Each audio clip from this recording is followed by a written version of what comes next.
In the current day, we have the unique experience of being able to buy more products than ever before. Never before in history has humankind ever enjoyed more material wealth. And a lot of companies are very willing to take advantage of that and sell you well-marketed junk. So here are some of the brands that I've made the mistake of buying and will never buy again. Welcome, I'm Carl Murawski, and this is the channel that helps you own better, look better, and live better. All right, let's start with number one, and that's Dixxon Flannel. I know this is gonna really piss off a lot of people because Dixxon Flannel has a huge fan base, and they're very loyal.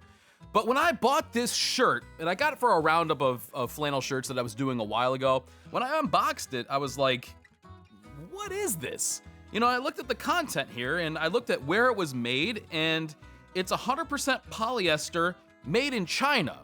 That's like Walmart kind of stuff for a lot of money. What you're paying for is the collaboration. This one was with Fender, and you're paying for kind of the marketing, the mystique, or the sense of belonging to a brand. But for me, I don't want to wear polyester. When I think of a flannel, I think of a thick, fuzzy, warm, tough as 7th grade algebra shirt that I can wear basically anywhere. Flannel shirts, to me, should be really rooted in workwear. To me, this says fashion. And it's this weird, like, tough guy fashion, which I just don't understand. If you like it though, I'm just gonna say, do you, I don't really care. But this is a brand I'm not gonna buy from again because I think that it's mostly marketing. Now, what Dixxon brands approximate but don't quite get right are flannels like this one here from Ironheart.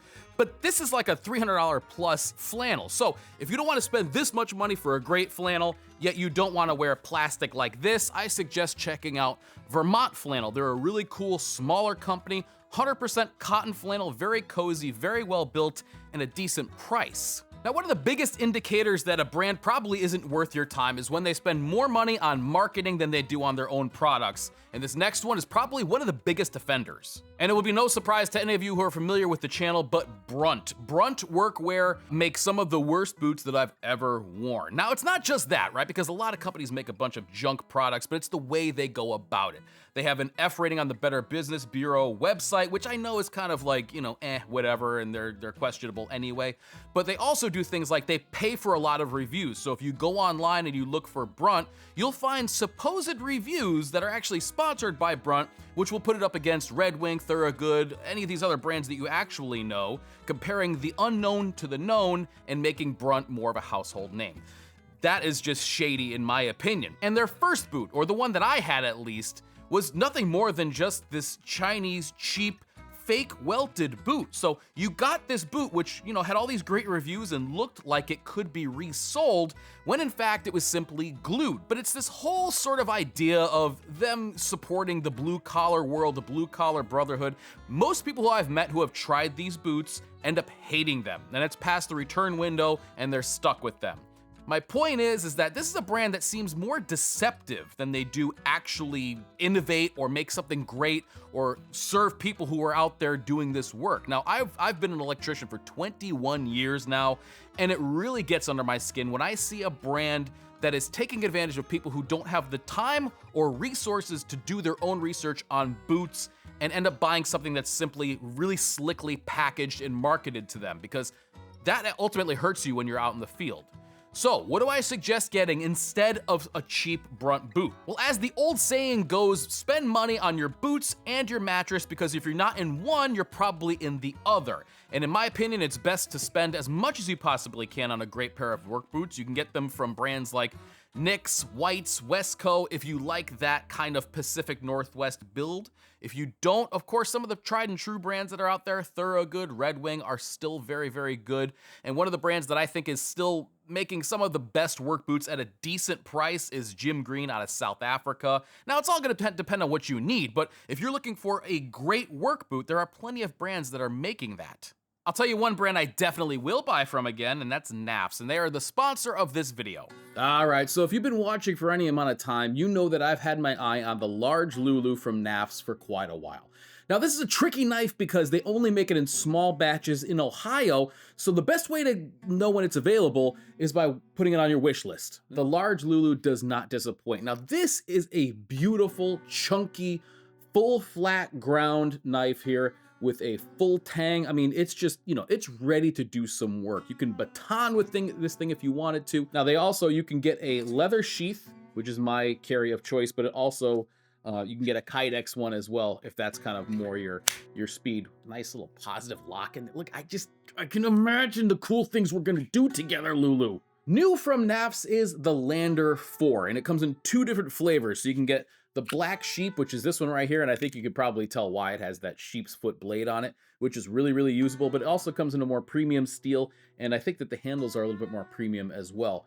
But this is a great little blade. But the one that I've actually been carrying is the Moondust version of it, which is a little bit more affordable and has that sort of classic NAFS blade profile to it. So having a fixed blade is something that I always wanted to try to EDC. But one of the other things that you can get is this little thing here. Now, this is a little guy that you can just screw onto any of these sheaths and then fasten it basically anywhere. And the lock on this thing is serious. So I've put this inside my pocket and basically use this in the place that my folder goes. And it's a smaller blade, but it's been really, really useful, and I like it a lot.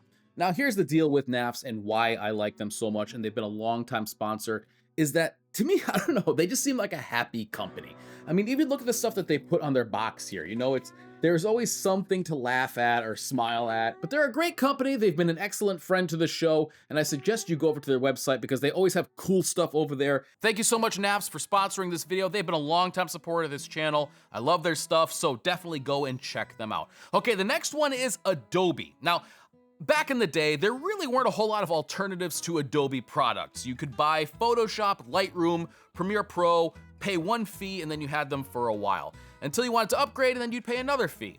Of course, then Adobe changed over to a subscription-based model, and for me at least, when I had Photoshop, Lightroom, and Premiere Pro, I was paying somewhere in the realm of 40 or 50 bucks a month for the subscription.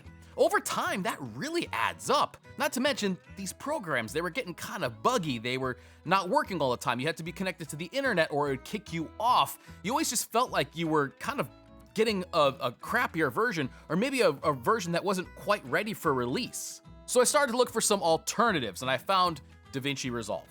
DaVinci Resolve began as a color grading program, but then they added in some editing components, and then they added some audio capabilities, and now it's a full suite of everything that you need to make a great video. And the best thing about it is the free version is very fully featured.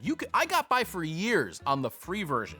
And so I wanted the same thing for photos, and I found Affinity Photo, and I think there's a couple other ones that I bought. I bought like a bundle. I got 3 programs that basically do everything that Lightroom, Photoshop, and Illustrator did, and you own them. And then you could buy plugins and add-ons and stuff like that, and you're still ahead of the game. So in my opinion, Adobe is becoming this bloated kind of, you know, oversaturated type of thing where there's just probably too many people working there and they have to justify the prices. No way, I'm out of there. I'm gonna go with these smaller independent companies where I buy something and then I actually own it, rather than renting it from Adobe. Up next is the brand you may have heard of called Troll & Co. And I wanted to like this brand, I really did. I went on their website and it looked like they were really into kind of more pride in blue collar work and promoting that kind of thing. They had some really cool slogans and interesting sayings, and it appealed to me. So I ordered, what else, a flannel shirt from them. It came in and I was very, very disappointed.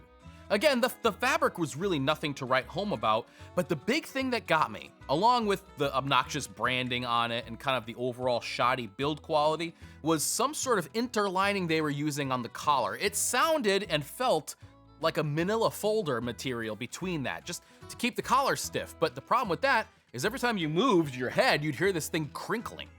And just overall, very unimpressed. I was like, okay, this seems to be a brand that's really just trying to sell you stuff based on the idea of having this blue collar brotherhood or whatever. And I think what they're actually doing is taking a lot of us for the ride.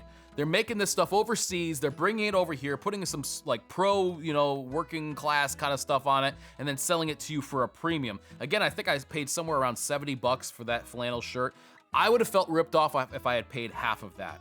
Now, if you like their sayings, you like their slogans, and then maybe their shirts fit you well, then great, go ahead. But if you're gonna buy a flannel shirt, there are many other brands out there that you can definitely check out. And if you do like the graphic tee kind of thing, there are a lot of other companies that offer that. The one that I'd like to show you in this video is called Purpose Built. Now, Purpose Built is actually a store. They actually sell troll clothing, but they have their own line as well with kind of cool sayings on them and stuff like that. And it's a smaller brand, and you know, they just feel a little bit more honest to me versus somebody that's really just kind of selling you marketing and the idea of something. Next up is True Classic Tees and Fresh Clean Threads, and I include these two together because they're basically the same thing. They're these weirdly shaped, stretchy shirts with the most obnoxious advertising this side of Cars for Kids. It's absolutely terrible. I bought a pair of these shirts just to do a comparison with, and you know, they were okay. I mean, really, how do you hate a t-shirt that much? But over time, I definitely noticed that the neck got pilled quite a bit. They started to sort of stretch out and they lost their shape. The big thing with this is that you're paying quite a bit for something that isn't gonna last a long time. So I could see if they had some sort of a proprietary blend that was really good or whatever, but these are like a cotton poly based type of thing that you could buy almost anywhere. They really advertise their fit, which is supposed to be a little bit baggier around the midsection and tighter in the upper section. I mean, to me, it makes more sense to go ahead and hit the gym and you look good in basically anything. But if you have to buy those things, you could certainly buy a brand of Kirkland Signature tees over at Costco. They'll be great. There's other companies like Lady White that make good shirts. Also, Whitesville is another one that you can get really good t-shirts there. And American Giant. Those are some brands that I actually like and that they'll hold up for quite a while. The other one, again, is really just based on marketing and selling you something. They're not worth your money, they're not worth your time. I'd say avoid at all costs. Now, finally is the brand that I object to the most. That's Nestle. And you might be saying, Nestle, the chocolate company? Yeah, Nestle, the chocolate company. Nestle is no longer just a chocolate company making confections and stuff like that. What they actually do, they do some terrible, downright evil stuff across the world. There's a lot of stories out there. I gotta make sure that I'm not gonna like get an anvil dropped on me or unalived by this corporation because they're that evil, I'm telling you. Just take a look at the stuff that they did to the water supply out in California. And look, I'm not gonna go down the whole list of stuff that Nestle does that's totally evil, but I encourage you to just go and just check a little bit. Just do a Google search. You'll be shocked by the things that you see. So to this day, if I see a company is owned by Nestle, I will not buy it. I'll find an alternative at any cost.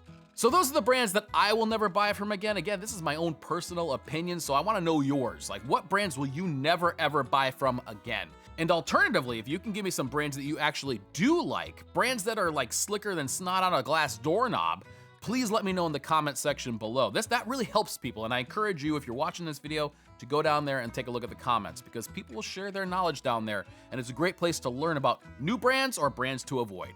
Anyway, thank you so much for watching. Thank you so much to NAFS for sponsoring this video. And thank you especially to my patrons. Without you guys, videos like this are not possible. So from the bottom of my heart, thank you, thank you, thank you. Anyway, I will catch you next time.